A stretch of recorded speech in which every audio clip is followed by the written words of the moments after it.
నమస్తే ఆంధ్రప్రభకి స్వాగతం. నేను ప్రియా కౌశిక్. ప్రస్తుతం మనతో పాటు సీనియర్ ఫిల్మ్ క్రిటిక్ చిట్టిబాబు గారు ఉన్నారు. వారితో మాట్లాడదాం.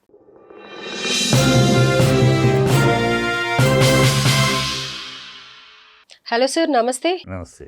సార్, మోహన్ బాబు గారి ఫ్యామిలీలో జరుగుతున్నది ఏంటి అసలు? మొన్నటి వరకు వివాదాలు, వాళ్ళ మధ్య గొడవలు అవన్నీ హైలైట్ అవుతూ వచ్చాయి.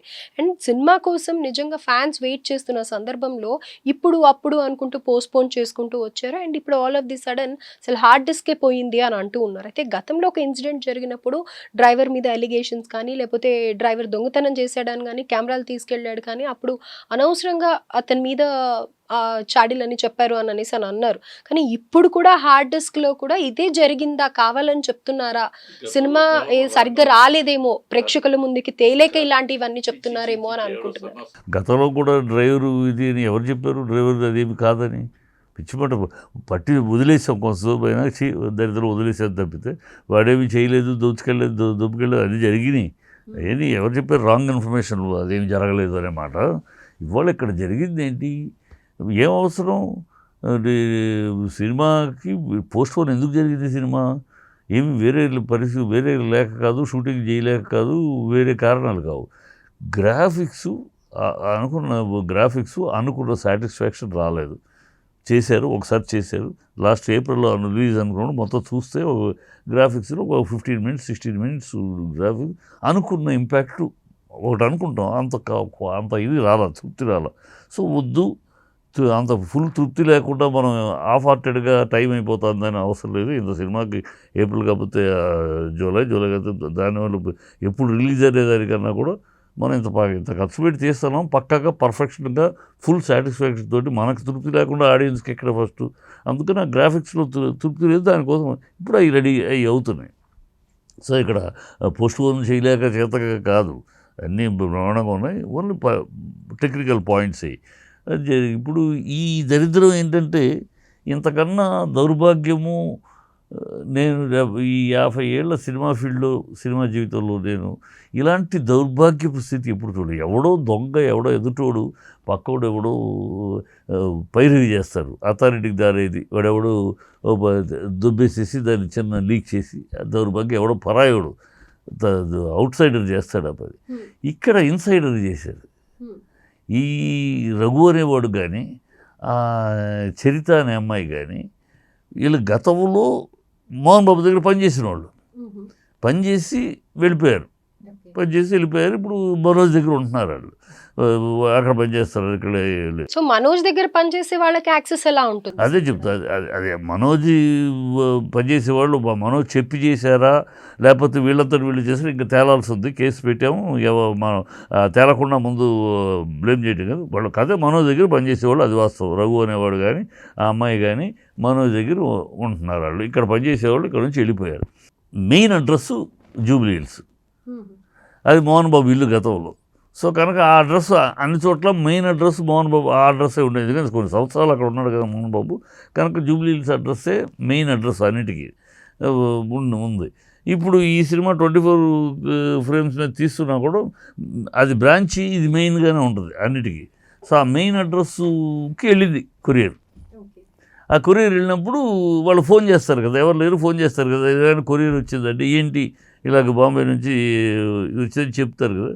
చెప్పగానే వాళ్ళు రఘు వచ్చేసేసి, ఆ అమ్మాయి వచ్చేసేసి సంతకం పెట్టి తీసుకెళ్ళిపోయారు. అంటే ఇది ఒక రకంగా వీళ్ళు కూడా ఇర్రెస్పాన్సిబుల్ గా ఉన్నట్టు చెప్పుకోవచ్చా? ఎందుకంటే అంత హార్డ్ డిస్క్ లో ముఖ్యమైనవి సీన్స్ ఉన్నాయి అని అనుకున్నప్పుడు అంత అజాగ్రత్త అంటే రోడ్డు మీదకి వెళ్ళదుగా, మన ఆఫీస్కే వచ్చింది. అంటే ఇప్పుడు సర్కమ్స్టాన్సెస్ అన్ని ఇలా ఉన్నప్పుడు ఏమైనా జరుగుతుండొచ్చు. వాళ్ళు సంతకం పెట్టి, ఇప్పుడు నా పేరు మీద వచ్చింది అనుకోమ్మా, నీ పేరు మీద వస్తే నువ్వు సంతకం పెట్టాలి కదా. నార్మల్గా చేసి లేరు, తర్వాత రెండనో లేకపోతే ఏదో చెప్తావు. వీళ్ళు సంతకం పెట్టి తీసేసుకున్నారు. ఇప్పుడు ఆఫీస్కి ఇది ఒకటే కాదు, చాలా వస్తాయి. ఇన్కమ్ ట్యాక్స్ ఇవన్నీ కూడా అదే మెయిన్ ఆఫీసు. సడన్గా వీడేది ఇప్పుడు ఏదో గొడవ చేసి మొత్తం మార్చలే కదా, ఇది పర్మనెంట్. అది అనేక మెయిన్ ఆఫీస్ అదే కొన్ని సంవత్సరాలుగా ఆ మెయిన్ ఆఫీస్ కనుక అడ్రస్కి అన్నీ వస్తూ ఉంటాయి. అందులో వచ్చినవి పంపించేస్తారు, రీడైరెక్ట్ చేస్తారు. వాళ్ళు ఇప్పుడు ఇక్కడ లేరు, రీడైరెక్ట్ చేయటము ఇది అలా చేయకుండా తీసేసుకున్నారు. సంతకం పెట్టేసి తీసేసుకున్నారు. సంతకం పెట్టి తీసుకున్నారు. సరే లేరు కనుక మేము తీసుకున్నామంటే తప్పులేదు. లేరండి అందుకని మళ్ళీ అక్కడ రీడైరెక్ట్ చేసేందుకు మేమే తీసుకున్నాం ఇదిగోండి అని ఇస్తే అది వేరు.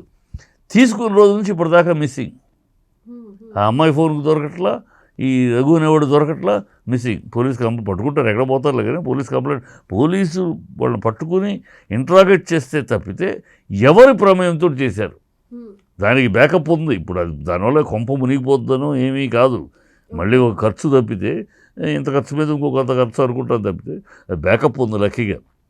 ఇలాంటి అన్నికి నార్మల్గా వాళ్ళు గ్రాఫిక్స్ చేసే వాళ్ళతో బ్యాకప్ పెట్టుకుని పంపిస్తారు, ఏదైనా తేడా రాకుండా బ్యాకప్ ఉంది.